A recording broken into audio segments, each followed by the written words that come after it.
This past couple of years in my life, I have been very seeing those who are successful with all of Everything is that, about but fame and money. I feel like why are you promising things to people that you can't deliver? Disappointing myself, disappointing my family, happy all friends, the time. people all have supported me.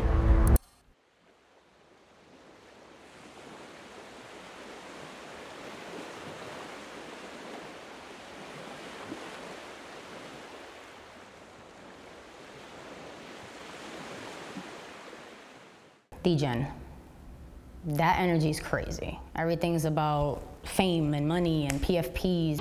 Everybody get in, everybody get in. There's so many issues with mental health, with artists of suffering in silence. Shaken like a leaf, because I have anxiety. They lose their passion. Talk and listen. These NFT conferences are talk and listen, talk and listen, talk and listen. Where's the connection? I have no idea. There's none.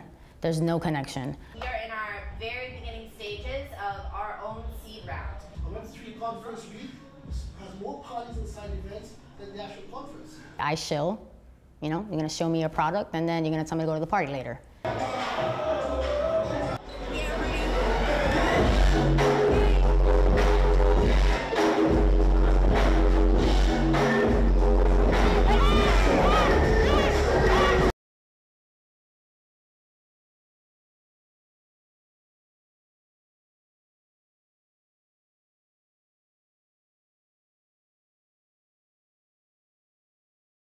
It's called the Igen volcano. No, I think, is it? Egen? Igen volcano. Here we come.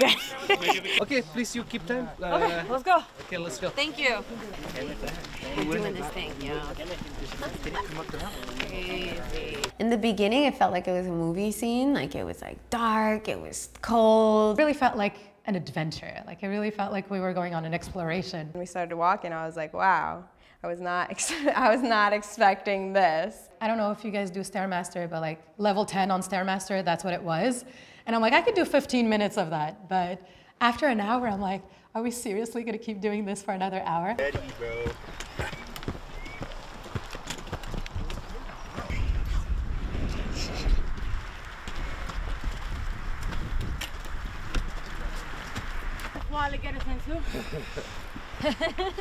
Huh? Crazy shit. No, taxi! No taxi. Yeah, get the taxis. Taxi! I can't. I don't know what they got me doing out here. This is like a mental metaphor of my life. Climbing and climbing and climbing and fucking climbing. I felt like I wasn't accepted where I was from. And for various reasons, even like my social life in school, I was always kind of counted out. And I always loved music, and for some reason, whenever I would bring that up, that this was my dream and my goal, nobody seemed to accept it, and I couldn't let that go. So I would talk about it, I would do chorus, I would do all the talent shows, but I was very, very bullied for that. And yeah, I mean, you know, I believe I'm from a place where the loners, you know, get along and come together, the ones who are counted out, the ones who feel like, you know, can't relate to anybody or they're alone. Yeah, you can come over to my planet and hang out with me. No! Yes, chef. Okay. Half for the minor, half for the taxi. Let's go! Up and down, every day. That's all they do. We out here. It's crazy. Clouds are moving so fast.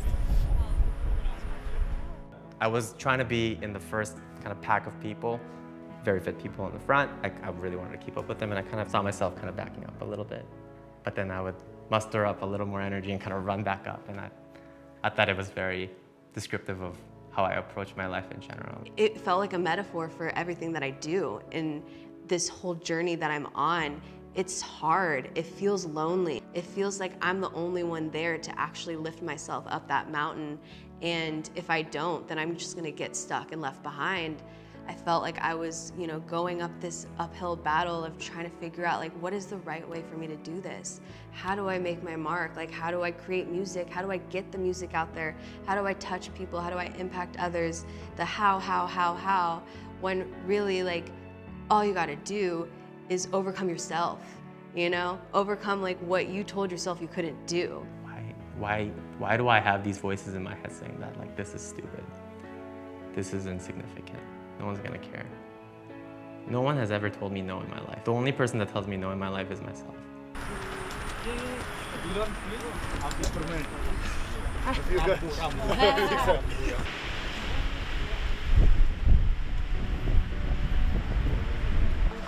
It's crazy. I could stare at this for an hour.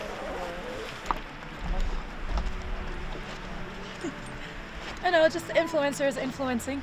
When you're in a group and you're in nature, there's like a survival instinct that kicks in, and you realize that you do want to stick together. You do want to help the person who's struggling.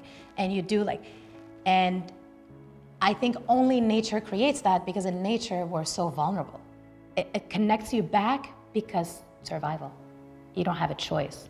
And so you do connect with other human beings, and you realize that you're stronger when you're together than each trying to get their own thing.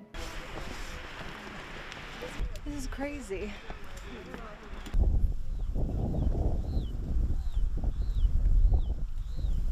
There was a point once kind of the first group reached the top and we got to kind of wait for everyone. It was just like we were on top of the clouds already.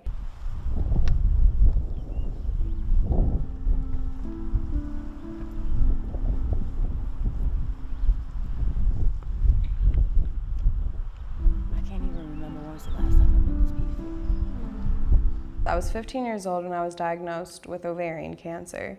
My mom, when I was younger, would always be like looking at the sunsets and the sunrises and like always trying to point it out to me. And I'd be like, okay, Mom, like it's the same sky every single day, like whatever. But now, after having cancer, it's those little things that really matter. You could see it in everyone's eyes that this was a transformative moment for them. And I just kind of took a moment for myself to say, like, I've been working on this album for almost 3 years. I'm just gonna fucking finish it. I want to rent my car. You're now tuned into the Nature Channel. God, that's so cool. Sticks for life. Almost there. Almost there. Oh my God! Holy shit! Holy shit! We're here! We're motherfucking here! What? I've traveled a lot of places, and this is by far the best thing I've seen.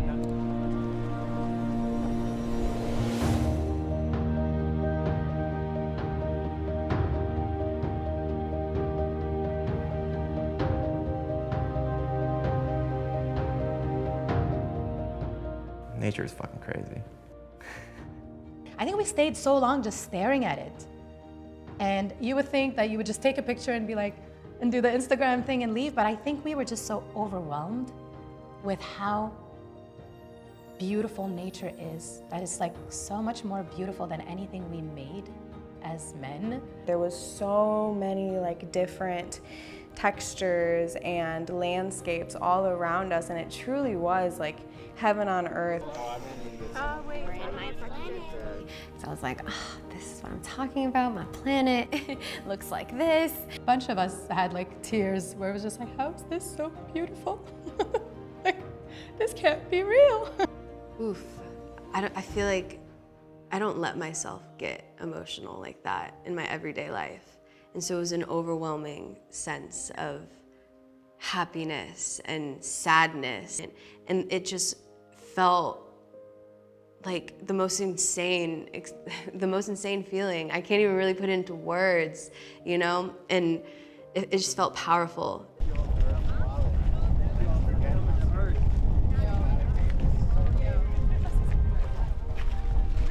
Want to see my panel shot?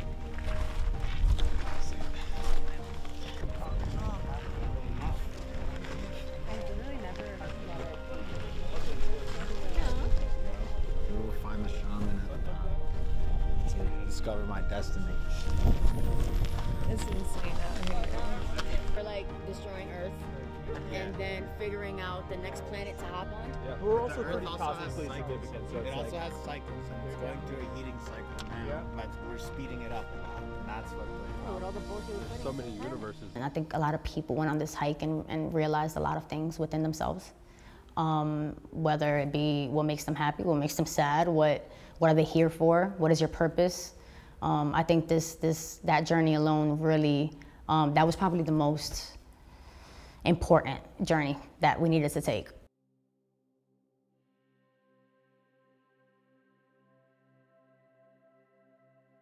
And I kind of like got away from all the noise of the crowd and the group, and I went and I just sat, and this was when the sun was finally coming up. I felt it in my veins at that point because I was a little chilly, and it was just like, just pouring into me. In that moment, I felt whole and I felt worthy.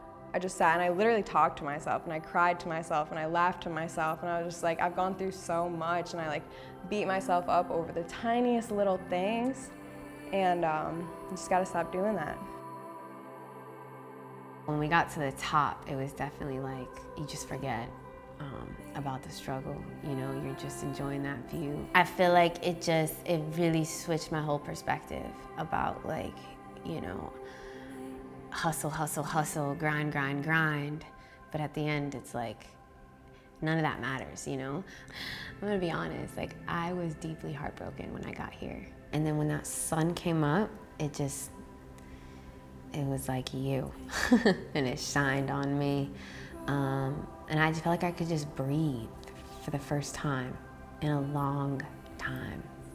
I was thinking about nothing else but my present moment, and I struggle with being present. That's my biggest struggle. Everybody complains about, is that I'm not here. So that mountain brought me here. To me, all that mattered was that moment and being present. And we try to be present in our everyday life, you know, like I try. But in that moment, like it came flowing.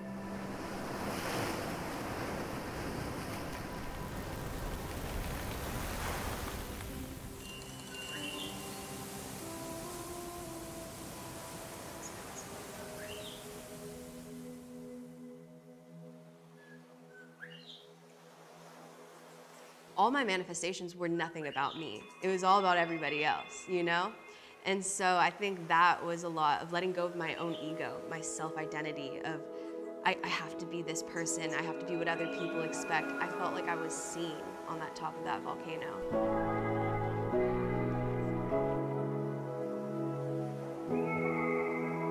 And I feel like I play on this like, oh, I'm an alien, I'm a robot, like, when really Bali taught me I'm a human first. As humans, we are literally just a tiny little stitch in time. That sense that you're so small and insignificant in a really good way. Like, usually you feel like insignificant means, oh, I don't mean anything. No, you don't mean anything. Which means, like, whatever you're going through doesn't matter. Like, you literally don't mean anything. You know? As hard as I can think about, like, my goals and this, and oh, I missed this deadline, and I did this, and oh, this thing, I did this, and I feel so ashamed that I don't mean anything. And so I think it's very, like, just humbling and grounding to be like, oh, none of it matters. I'm gonna keep going, but, like, really, none of it really matters.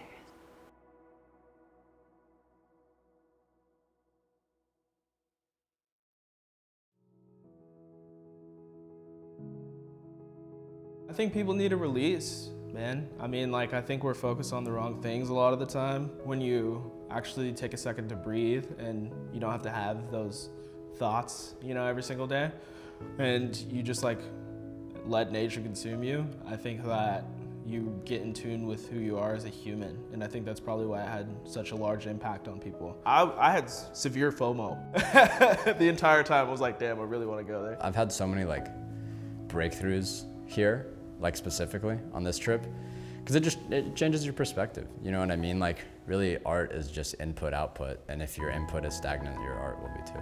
If you're American and you go to another country, it really humbles you, because you realize, you know, I don't need all of what I think I need to be happy.